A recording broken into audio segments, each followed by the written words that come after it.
So Phase 4 of the MCU recently concluded, and now it's time to reflect.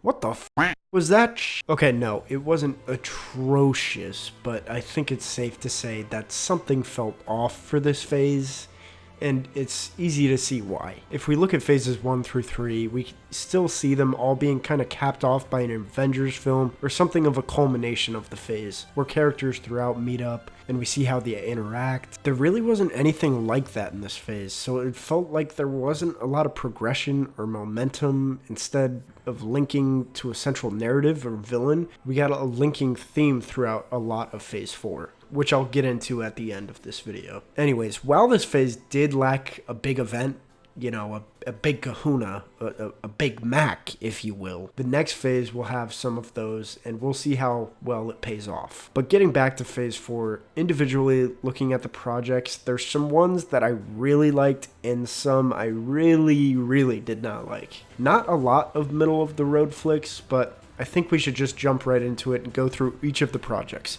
starting with... Now, there isn't much to be said about WandaVision that hasn't already been said. This show came out at a great time where its weekly cliffhangers left many to speculate online when many were stuck in their homes thanks to the pandemic. I think most people also agree that this show was really good with a unique story, subtle writing, and styles that matched the eras it was emulating. However, it did have a few hiccups along the way, and to most people, the finale left a bad taste in their mouth, as it was a lot of same old after something so unique. Plus, you know, everybody had the theories about, you know, Mephisto, which was... Come on, guys. Anyways, after rewatching it, I have to say, this show started off Phase 4 with a fucking bang. It's genuinely one of the better MCU projects out there. Amazing performances by Bettany and Olsen, especially Bettany's physical comedy in the first couple of episodes, I feel like really goes unnoticed. The theme songs they put for each era is authentic of that time, the outfits, the practical sets are amazing. There's some genuinely heartbreaking stuff in this, and terrifying stuff as well. There's just so much to praise about this show. I'll admit this show does set up a lot of stuff and doesn't really pay off enough. Agatha felt a little rushed. Obviously, Ralph Boner, ugh. Everything with the sword is kind of meh, but there are so many memorable moments in the show that are just too good to ignore. Like the first time Wanda rewinds Vision, or just whenever someone broke character near Wanda. And yes, the scene in the Avengers compound is so beautiful. Vision has always been written very beautifully and poetically, and his lines in this show are still so peaceful and calming. There's still so much to mention, like the commercials, the music, the fantastic use of side characters, the actual non-jokey, more realistic showcase of the blip in episode 4. And yes, with the finale, it was still a bit of third act CGI fight, which was meh. It was actually, no, it was bad. But I did like the two Visions having like a mental debate, as well as the beautiful goodbye Wanda says to her children and Vision. What else? Fuck you. So Phase 4 starts off with a smash hit. Hopefully they keep up that momentum and Okay, now this show isn't great, but is it really that bad? Almost, yeah, it's almost that bad. I would have to give most of the blame on the pretty piss-poor pacing in the show, and also it has some of the worst villains for the MCU. Not the worst, though. We'll get to that later. Let me just go over some of the stuff I liked first, because honestly, I liked a lot about this show. The pacing just struggled to effectively hold it all together, and I got quite bored throughout. So first, the music, great. I love Sam's theme and everything that they do with it. I like Sam's journey for the show, both the Louisiana stuff, which helped make this feel more grounded and small, and the Captain America stuff, which made it feel more grandiose and globetrotting. Bucky also had an interesting storyline in the show, just kind of displaying how he's dealing with his trauma and his past. Unlike most, I kind of enjoyed the bittersweetness story with Yuri the Old Man. John Walker was played perfectly by Wyatt Russell. I'm really looking forward to what they do with his character in Thunderbolts, because he was one of the better parts of the show. Also, I absolutely love the dynamic between John, Battlestar, Sam, and Bucky. Battlestar, John Spartan. Battlestar? Stop the car! Most importantly, though, the Isaiah stuff. Man, this stuff was genuinely so heartbreaking, real, and just sad.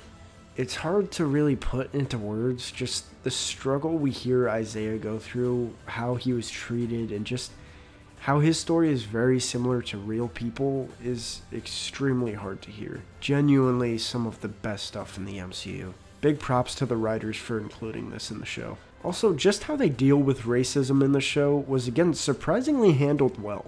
With people's reluctance to accept Sam and the sort of microaggressions were all out there. But okay, I'm praising the show too much. What stunk about it again? So the action. We start with this opening action set piece with cool flying sequences in a canyon, and you know what? It's pretty cool. Problem is, the action only gets worse from here. Aside from one or two moments, it's just a lot of I'm super strong and I punch you, or shoot. There's just nothing really interesting going on, and honestly, I kind of blame the villains again. And unfortunately, there's so many action scenes, so it feels very repetitive and gets boring very quickly. Zemo is also nice at first, but there's some odd choices with him, like how he's constantly swapping motivations. Sometimes he's running, sometimes he's helping, and sometimes he just wants to hang out. It just gets confusing to get a read on what his plan even is, even after the show's done. Also, he put his mask on, killed a guy, and then took it off again. What? Sharon also feels extremely different. Like, I understand she got dealt the short stick, but for her to do a total 180 feels a little out of character, and I don't know. I mean, maybe she's a Skrull, I guess. That would explain it. We'll see. And then the Flag Smashers. Yeah, they sucked. Like, they sound alright on paper, but geez, they do not work at all. First off, Super Soldier Serum is so lame and boring. Like, they just did it in Civil War. And their motivations just aren't really shown to us at all. Like, to be misplaced by the blip sounds like a great motivation, but we aren't shown any of that at all. We're just told about how we should feel bad for them as they blow up a building with people in it. All of them stunk, including the leader, although her death led to a pretty good speech by Sam at the end. Who else do I need to talk about? Val felt forced, but she's set up, so whatever. And Zemo's butler's the MVP. Lastly, I'll say I really did like this show's ending. Just a great vibe with an amazing song, with Sam and Bucky celebrating on the dock. Plus, that title change to Captain America felt good. Okay, next. Now, before going into this show, I thought it was gonna be just a cash grab. Oh, you know, Loki is a fan favorite. Let's just give him a show. And it's so weird how that seems to not ever be true. I mean, like this show and Andor. So, I don't know. Hopefully Agatha won't be terrible. Even the setup in Endgame had me a bit worried, but oh my gosh, this show. This story just seems so thought out, and just, it's such a deconstruction of Loki's character. We really get to deep dive into his feelings and his mind. The writing is fantastic. The music is even better than fantastic. Seriously, the music is possibly the best in the MCU. The TVA feels so lived in and established. Everyone's chemistry is fantastic, especially Owen Wilson and Tom Hiddleston. There's so many creative and artistic choices that are captivating, like the 60s style cartoony look for the TVA in Miss Minutes, and the different planets and areas we visit. Just being able to see Loki challenged by both Mobius and Sylvie is so refreshing, and kind of seeing him on the back foot is just great. The mystery of the show is also so fun to watch and engaging. The unknown power of the timekeepers, then the one above all. It was just so fun to watch week to week, and also watching it in one sitting. I just appreciate how many moments there were of people just sitting down and talking for like 10 minutes at a time. Even in the finale, that's basically all it is, which is a welcome change to the MCU. Back to the characters though, Loki is played perfectly by Tom Hiddleston again, who gets to really showcase his talent in a lot more emotional scenes. Mobius, played by Owen Wilson, is just such an authentic role, and you just can't help but cheer for him and want to see him ride that jet ski. Sylvie gives a great back and forth for Loki, and is an interestingly flawed person who you want to learn more of. Plus, I mean, the other Lokis was just so fun to watch, especially Richard E. Grant's old Loki. Kang is good. Jonathan Majors is kinda overacting, but I think it works. Excited to see him in Quantumania. Also, I know I already mentioned it, but the music, yeah, it's great. The twist ending's great, and I can't wait for season 2. Okay, next is... So have my opinions changed since my very first video ever? Yeah, they have. Yeah. I was pretty easy on this movie, and while admittedly, I still think it gets a bit too much hate, I think it starts out really strong and gets weaker as the movie goes on. CGI is horribly horrible. Action is hit or miss. There are some welcome additions like Florence Pugh and David Harbour. Taskmaster needs some tweaking, but most importantly, they really fucked this movie with its release date. If you want more of my thoughts on this, go watch my original review, but yeah, it's pretty okay. I think it leans a bit too much into the humor on the latter half. Better than you'd think? More like about what you'd think. What if Marvel made a mediocre show? I think what is otherwise a beautifully animated, interestingly conceptual show is ruined by blazing fast pacing and sometimes terrible voice acting. So this show introduces the Watcher, who in my opinion was a great addition to the MCU, probably my favorite character coming off of the show. Most of the episodes were pretty bad, and maybe one or two were worth watching. I think it's easiest if I just rank and break down each one, so here we go. I'll try to make it fast. Number 9, the Killmonger saving Tony Stark episode. This one was just weird, the writing was weird, the editing was weird, and the voice acting was not the best. When Killmonger yells Wakanda Forever, it just falls completely flat. The back and forth with his character didn't feel like he was being intelligent, it just kind of felt random to me. Overall, I was just kind of confused in this episode. I did like the anime references, though. Number 8, what if Thor was an only child? This was a jokey one, like filled with jokes, and sometimes they landed... Actually, no, they did never land. Man, if only I knew this episode was things to come for Thor. Yeah, pretty meh episode. Number 7, what if Captain Carter were the first Avenger? I think this one is the worst one with pacing. It's just blazing fast and doesn't give you enough time to breathe and appreciate what's happening on the screen. I did like everything in this episode that showed off Steve and Peggy's relationship, but my god, the voice acting in this one. Sebastian Stan, what happened? And Haley Atwell's voice acting was also not the best. Like when you compare it to Josh Keaton, who's voicing Steve, it's just night and day. So yeah, this episode I wanted to like, but the pacing and poor voice acting was too much. 6. What if Earth lost its mightiest heroes? I actually liked the premise for this one. The murder mystery plot was intriguing. I can't believe they literally blew up the Hulk. Hank Pym was a good reveal as the murderer, but Michael Douglas sounded really weird. The Loki subplot was also kind of weird, and right when it feels like it's starting to get going, the episode ends, which is a common thing in What If. Number 5, what if the Watcher broke his oath? This one was okay. The previous episodes ended abruptly, and this one kind of quickly ties up everything that happens in them, but also not really. Also, the Gamora and Sakaar Tony episode should have been released before this one because Gamora was just chosen as a Guardian, and then she's just kind of there. I liked all the action and stuff, and man, Doctor Strange is so broken in this show. The team had its moments, but needed more. It's a pretty meh conclusion to the show. Number 4, what if T'Challa was Star-Lord? Man, this episode was just so heartwarming and heartbreaking at the same time. Even though I did have some issues with this one, like Thanos being super nerfed and some of the voice acting being weird, Chadwick Boseman's character and personality really shined in this one. And wow, he really showed that Peter Quill is a terrible Star-Lord. So yeah, I was here for the wholesome, fun space heist episode. It's really a shame Chadwick Boseman's gone, and I'm glad he left us with a heartfelt performance. Number 3, what if zombies? This one might be controversial, but I kind of liked this episode. Besides a few jokes, this episode was a pretty good time. I loved how we had a wide range of locations and characters that got to interact. Wasp and Spider-Man's relationship, Okoye, and even Sharon Carter getting more screen time was great. The zombies were also cool, surprisingly bloody and gory for an MCU show, and I'm looking forward to the animated zombie show that's coming out later that is supposedly mature rated. I also like the Black Panther Easter egg from the comics and Peter's growth throughout. Pretty good episode. Oh yeah, and then the zombie Thanos. Still though, the pacing was way too fast. Number 2, what if Ultron won? Before I go into this one, what the fuck is wrong with Thanos in this series? I just feel like he just got so toned down. In the T'Challa Star-Lord episode, he couldn't take on anyone in the Black Order. He got infected by the zombies while having the Infinity Gauntlet. And in this episode, he just gets split in half in like 1 second. Anyways, this episode was pretty good. One of the better ones visually. I really liked the premise. I liked Hawkeye and Widow's story, and man, that Watcher versus Ultron fight was great.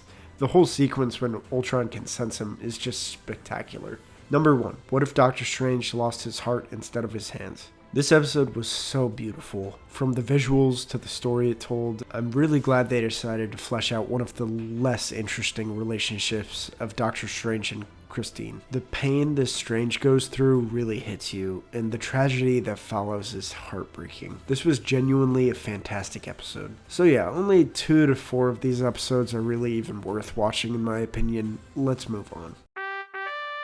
So I won't say much because my thoughts haven't changed too much since my review on this movie, but honestly, I might like it even more. It's still got some Act 3 CGI problems and wasted or useless characters, but the core cast is strong, the action is actually really good, especially in the first half, and the pacing in this movie is some of the best in the MCU. It's just a really nice watch. Next.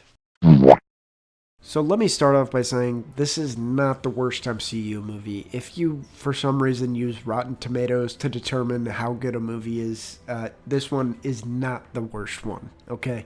This movie isn't good, but there is a lot worse than this. Let me go over the good stuff in this. First, I liked how disconnected from the MCU it felt, or at least it's in the tone and the vibe. Makes it feel a bit more fresh. The movie also visually looks decent. You can tell some stuff is actually shot on location, which is appreciated. I liked visiting major places throughout history, specifically Babylon. That was really cool to see. The Eternals themselves are fine. With how many of them there are, they balanced it decently well. Still could have been better. With the Eternals though, I can see how people view this movie as boring. The performances are more flat and doesn't provide a very entertaining group of characters, but narratively it makes sense, I suppose. And there are a few great acting showcases, particularly from Barry Keoghan, and some of the Eternals like Kingo, Phastos, Druig, and Gilgamesh had some great moments too. I guess Cersei too had a moment where she turned a deviant into a tree with her Full Metal Alchemist powers. Icarus is also an interesting case, although I don't think we get enough time with him to get his motivations clear. Kingo's sidekick was a much needed character in the story, really liked his inclusion. Everyone else kind of feels wasted or is just kind of there. Like Dane is just set up, Sprite is meh, Ajax feels a bit wasted, and oh gosh, don't even get me started on the Transformers looking deviants. Plus there's Crow, who shows up at random times throughout the story, then dies. And with the story, it's just very slow and the twists and turns don't land very well. The pacing picks up halfway through, but it's a little bit of a chore to get through. The romance stuff throughout doesn't really work either. There's just not a lot of chemistry or authenticity to it. Everything involving the Celestials or Arishem was pretty dope though, especially at the end. And I guess Harry Styles is coming. And Pip the Magic. Stop. Please make your CGI better, please. Anyways, moving on. Wow, so this show, I'll say initially, I did not like. I think it works much better as a binge show rather than a week-to-week show. Although the Kingpin lead-up was really hype, even though it did set my expectations a bit too high for the finale. But after rewatch, there's so much fun happening in the show. First off, the musical number at the beginning. So much production went into that, and I really enjoyed it. The comedy in the show is also somehow not too overbearing and mostly hits, especially everything with Kate and Hawkeye. The action's fun, the setting as Christmas was a nice touch. I also just love how realistic Hawkeye is, like getting Neosporin and how he lost his hearing because explosions have gone off around him countless times. And I think they worked in Echo and Hawkeye's sign language naturally, and I did like Echo in the show. I thought she was cool, but not really sure what to expect from her in the future. Other characters like Jack was actually a nice red herring, like he's just a fun and weird stepdad, I guess, who likes to be mysterious. The mom was okay, didn't really feel like she was fleshed out enough, and of course Kingpin. Vincent D'Onofrio still has a massive presence on screen, but he felt really rushed and, I don't know, different. Plus, with how he ends up in the show, it leaves a bad taste in your mouth. And yes, I know he's gonna live. What else? I didn't like the LARPers. Like, did they really need to be at the party escorting people at the end? Why were they needed? Yelena stuff was good. Like to see her POV of the blip, and she's got really good chemistry with Kate. Pizza Dog was good boy. Yeah, this show just tries to juggle a lot, especially towards the end, and to its credit, it doesn't completely fumble it. It mostly does work. This show was really carried by the two leads and their chemistry, though. Looking forward to see Kate Bishop more, and I hope Jeremy Renner recovers from his recent accident. He was probably at his best in the MCU from this show. Alright, next up. This movie was an event, similar to Endgame. And how did I feel about it? It's got some pretty average stuff throughout the first half, but in the second half, it's one of the best Spider-Man movies ever. Basically, the first half feels similar to Far From Home, doesn't take itself very seriously at all, CGI is kinda lame, same with the action. Right when the villains enter Happy's apartment, there's a real turning point, and after that, the movie is a legit 9 to 10 out of 10. And it's not for the reasons you may think, I'll get to that later. First, let me just start with the general plot. The story's kinda dumb and sorta falls apart the more you think about it, with Peter using the spell to make everyone forget he's Spider-Man, and the reason the spell goes awry is also mad, but there are some really good character moments from Peter to make up for it, though, at the end. This movie just shows so much growth for Peter, and he really feels like a perfect Spider-Man at the end of the movie, with a great balance of humor, optimism, heart, and tragedy. Ned and MJ also have some touching moments in this film, especially their goodbyes. I love how people have said that Emperor Palpatine was used better in this movie than he was in Rise of Skywalker, which, to be honest, I completely agree. Also, there's the other Peters, who were great. Tobey Maguire still feels the same, and it's just so nostalgic to see him back again. And Andrew Garfield really shows why he was such a well-casted Spider-Man with the wit and the moment he has after catching MJ. Also, seeing all the villains back again was so good. Especially, and I mean especially, Willem Dafoe. Just such a menace on screen. Everything he says is so quotable. Doc Ock and Electro were also great. Sandman kind of feels squeezed in, and I don't know what the hell they did with Lizard, because he looks worse and sounds even worse. Yeah, some of the CGI is not too great, but the music is stellar, and the humor mostly hits. Except for the jokes in the extended edition.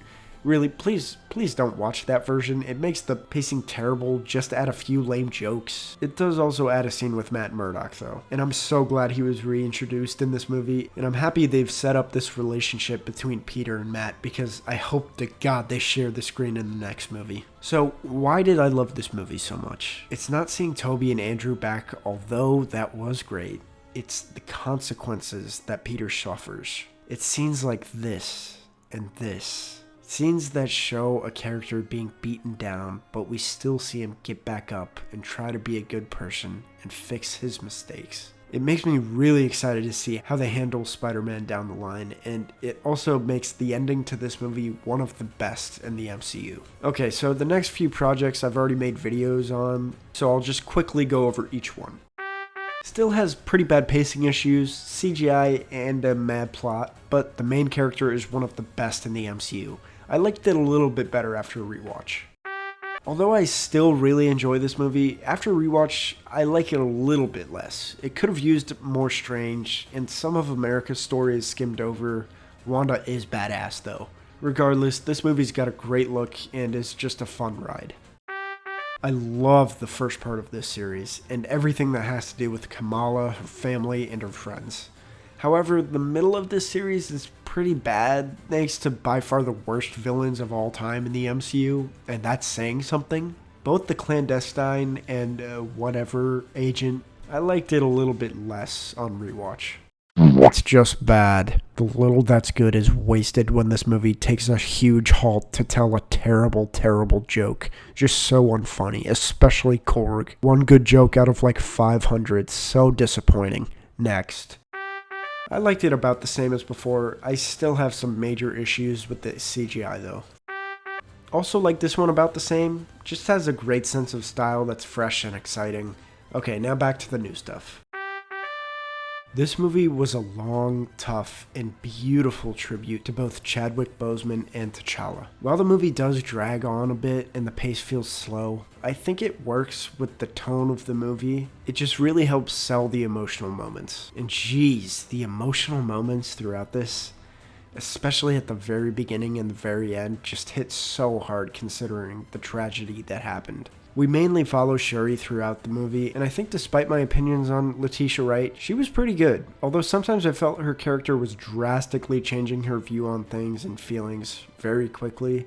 Queen Ramonda, played by Angela Bassett, was easily the best part of the movie. For 2 scenes in particular, she really just controls the whole scene and gives a fantastic performance. Other characters that were great were Tenochhuerta's Namor, who I thought did a fantastic job in the role, playing a sort of powerful asshole, but one who is a leader that cares more than anything about his people. He was a good foil to Shuri. Okoye, Nakia, and M'Baku had some great moments as well. And Riri Williams, or Ironheart, was also introduced, and she was fine. She didn't get to do too much, so she kind of just felt like a plot device, so I'm gonna need to see how I feel about her after her own show. Seeing Talokan was cool. I really liked all the design choices and especially how they all looked. Some of the underwater talking seemed a little bit weird, but other than that, I did really like it. I think the little action there is pretty good until the third act where it drops off a bit and becomes, a CGI fest. Other things that were meh were the whole CIA subplot, probably not needed, and I really didn't like how Okoye's new suit looked. Yuck. But the ending is probably my favorite part, showing us the future Black Panther and the struggles of grief. Really liked this one. Last up, I really don't have much to say about this other than I thought it was terrible, and I'm genuinely confused how much love this seems to be getting. Like, did we watch the same thing? I mean, to each their own, I guess. I just really don't think Mantis and Drax's shtick is entertaining or funny at all. Like, I really can't name a funny moment, to be honest. Like, I think the only positive thing they've had was in Guardians 2, where they had one pretty good emotional moment. Yeah, this story was cute on paper, but it felt so rushed, and again, Kevin Bacon being a huge part of this sounds funny on paper, but it really isn't. There's a lot of songs in this too, and I guess the first one was charming? I don't know, it was okay. Mantis did have a nice moment with Peter towards the end, and I did like the past Yondu stuff where we got to see how his troll collection started. But Drax? I'm just really not a big fan of this funny guy Drax. Not to say Drax can't be funny, just not in this way. I think the best version of Drax I've seen is in the Guardians of the Galaxy video game version.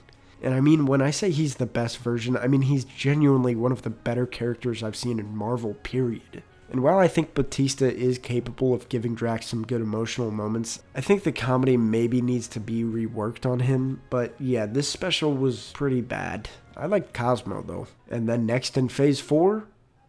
Wait, that's it? That's how it ends?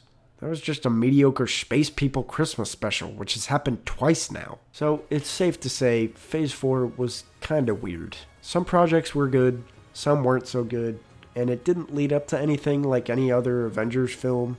But to be honest, I think that's okay. This phase was a lot about moving on from the old MCU, both in-universe and out-of-universe. It was about grief and moving on, and accepting who you are and who you have to be. I think that message really is beautiful and a perfect follow-up to Endgame. However, I think they could have executed it a little bit better. Perhaps by focusing on the blip more. Now, it may seem like I hated a lot of these projects, and I did. No, I really only hated the Guardians Christmas special and Thor 4. But everything else I either felt indifferent about or generally liked, even if it is flawed. The only major problem I have with all of these is just Marvel's gotta fucking figure out the CGI thing, because it's really starting to get on my nerves, especially with Ant-Man 3. I want to be excited about it, but it looks so fucking bad. Regardless though, we gotta rank all these movies. So, here we go. Coming in at last place, the Guardians of the Galaxy Christmas special. It was somehow worse than Thor 4. Number 16's Thor Love and Thunder. Number 15, What If. Number 14, Eternals. Number 13, Falcon and Winter Soldier. Number 12, Black Widow. Number 11, Ms.Marvel. Number 10, Moon Knight. Number 9, Hawkeye. Number 8, She-Hulk. Number 7, Werewolf by Night. Number 6, Doctor Strange Multiverse of Madness. Number 5, Shang-Chi. Number 4, WandaVision. Number 3, Spider-Man No Way Home. Number 2, Black Panther Wakanda Forever. And number 1, Loki. And then let me just slot these into my overall movie TV rankings. And there you go. Okay, Algae Rhythm says to like and subscribe. Now, Pete, send these nice people to the end screen.